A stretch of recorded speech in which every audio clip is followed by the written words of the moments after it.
क्या आपने कभी सोचा है कि एक शख्स के पास करोड़ों रुपए होते हैं, उसके पास बहुत बड़ा घर होता है, गाड़ियां होती हैं, उसके पास बहुत आला कारोबार होता है, सब कुछ होता है, मगर उसके पास सुकून नहीं होता, उसके पास बरकत नहीं होती, उसके पास खुशी नहीं होती। जबकि एक दूसरा शख्स जो इंतहाई मामूली तनख्वाह पर चल रहा है, छोटा सा उसका घर है, मगर उसकी जिंदगी में ऐसी बरकत है कि थोड़ा सा भी उसके लिए काफी हो जाता है।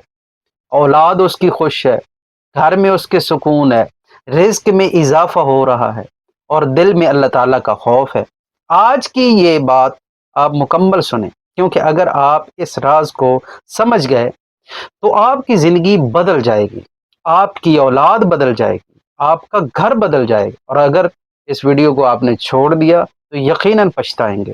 प्यारे दोस्तों, आज हम बात करेंगे एक ऐसे मौजू की जो हर मुसलमान की जिंदगी का सबसे बड़ा सवाल है कि बरकत किन लोगों की जिंदगी में होती है। बरकत वो अल्लाह ताला की खास रहमत है, वो खुफिया ताकत जो थोड़े को बहुत ज्यादा बना देती है, वक्त को लंबा कर देती है, माल को पाकीज़ा कर देती है और दिल को सुकून से भर देती है।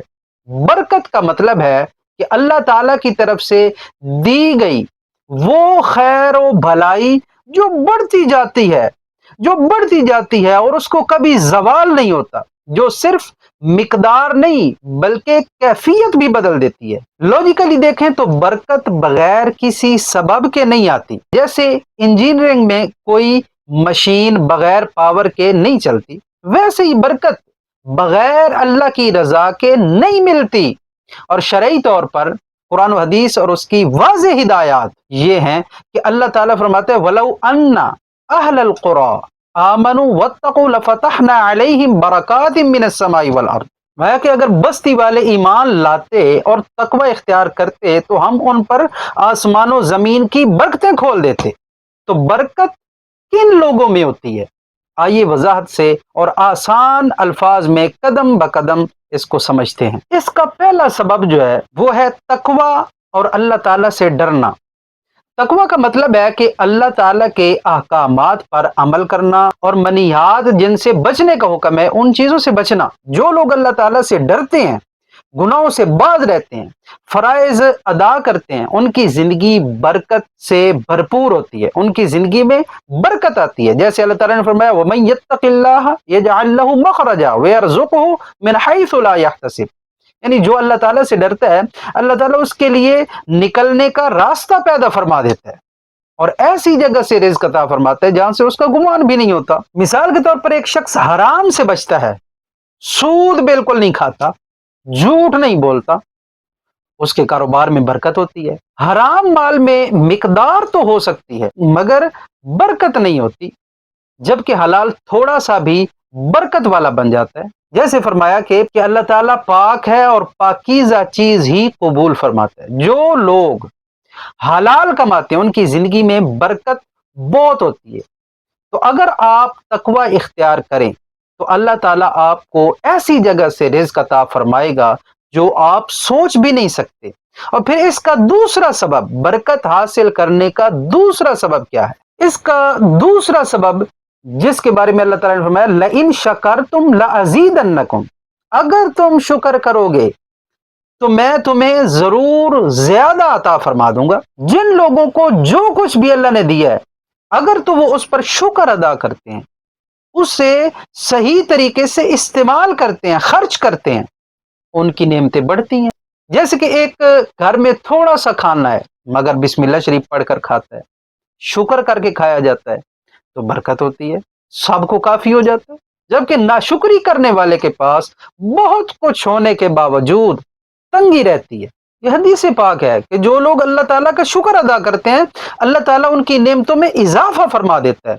फिर इसी तरह बरकत हासिल करने का तीसरा सबब सिला रहमी, रिश्तेदारों से अच्छा सलूक। आप अलैहिस्सलाम ने फरमाया कि जो शख्स ये चाहता है कि उसका रिज्क बढ़ जाए, ज्यादा हो जाए और उसकी उम्र में बरकत हो जाए, तो वो सिला रहमी करे।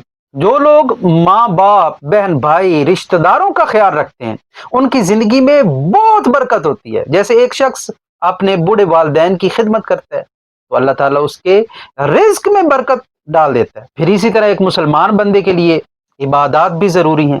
نماز، اللہ تعالیٰ کا ذکر. تو اگر گھر میں قرآن پڑھا جائے تو برکت آتی ہے. آپ علیہ الصلوۃ والسلام نے فرمایا کہ قرآن برکت والی کتاب ہے. فجر کی نماز پڑھنے والوں کی صبح میں برکت ہوتی ہے. بسم اللہ پڑھ کر کام شروع کرنے والوں کے کاموں میں برکت ہوتی ہے. جو لوگ اللہ کا ذکر کرتے ہیں، نماز قائم کرتے ہیں، ان کی زندگی میں برکت ہوتی ہے.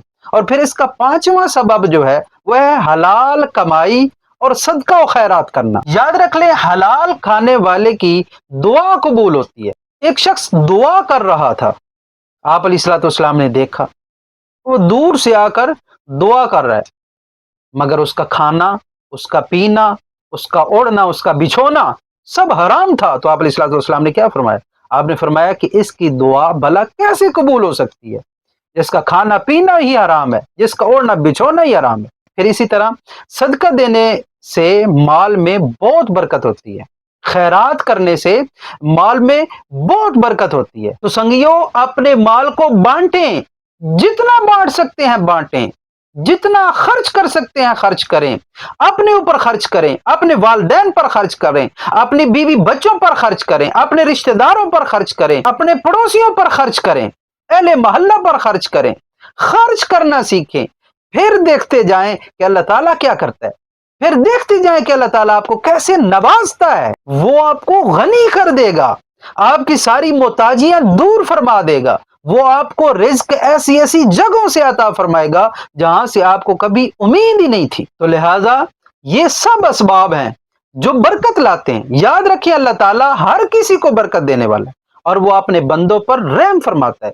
اگر آپ نے ابھی تک برکت دیکھی ہی نہیں ہے تو پھر اب سے تقوی اختیار کریں، شکر ادا کریں، صلہ رحمی کریں، حلال کمائیں، صدقہ خیرات کریں، لوگوں پر خرچ کریں، عبادت پر توجہ دیں. بات کی سمجھ آ رہی ہے؟ فرائض کو پورا کریں، حقوق العباد کا خیال کریں، پھر دیکھیں کہ اللہ تعالیٰ کیسے برکت عطا فرماتا ہے.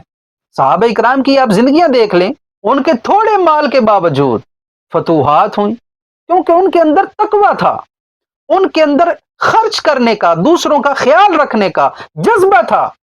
آج بھی بہت سے لوگ ہیں جو معمولی زندگی گزارتے ہیں مگر ان کے گھروں میں سکون اور انتہا کی برکت ہے اور وہ خوش رہتے ہیں، پرسکون رہتے ہیں. ان کو کوئی ٹینشن نہیں ہے، کوئی رولا نہیں، کوئی لڑائی نہیں، کوئی جھگڑا نہیں، پرسکون زندگی گزار رہے ہیں. تو یہ بات یاد رکھیں کہ برکت اللہ کی طرف سے ہے، وہ جسے چاہے عطا فرما دے، مگر اسباب اپنانے والوں کو ضرور برکت ملتی ہے.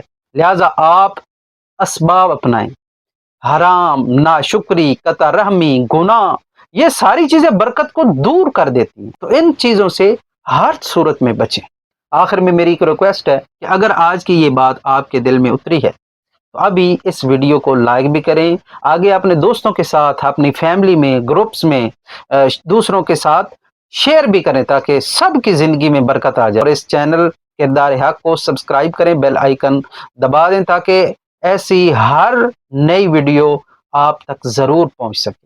اگر آپ کے ساتھ کوئی مسئلہ چل رہا ہے تو کمنٹ میں ضرور بتائیں، انشاءاللہ آپ کو تسلی بخش اور مطمئن کرنے والا جواب دیا جائے گا. والسلام علیکم ورحمۃ اللہ وبرکاتہ.